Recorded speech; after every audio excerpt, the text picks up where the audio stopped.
Hi guys and welcome to another video. So let's continue. This video I'm gonna do pretty much the same that we did in the last video, but let's go a little bit further. Let's create a variable called age. Let's show some message such as enter your age.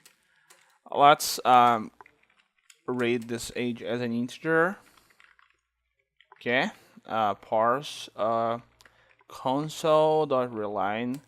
After that, we're going to write a simple if statement. Let's first of all let's check if age is greater than 0, and if so, let's just print. Actually, if age is less than 0, we're gonna print age cannot be negative. Okay, so let's execute that, and we're gonna see pretty much what is the point.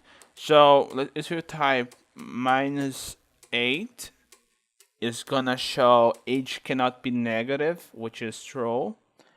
But if I wanted to have another routine to this code, what I could do is to write another if below the first one.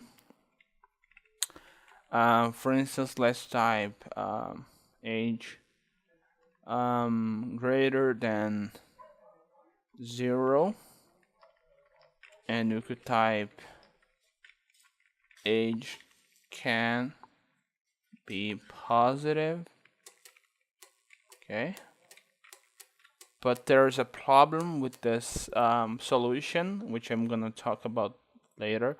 So if we type 9, it shows age can be positive, but if you type for instance 0, it doesn't show nothing. Why?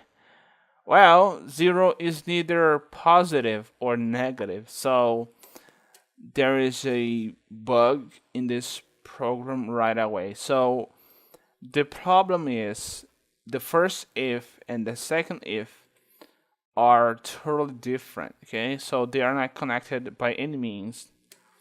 Um, to solve this, we have to kind of use a statement which connects to the first one. So to do that, we have the else clause, which is called when the first if is false.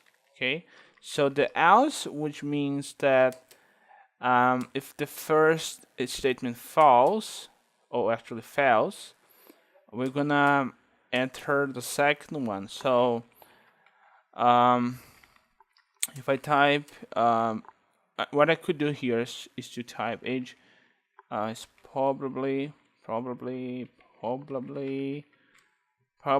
positive. Okay, so let's run, and if I run, I'm gonna see that if I type, for instance, 0, it's gonna show me age is probably positive, which is good. Okay, so this is the video, guys. I hope you like it, and see you guys next time.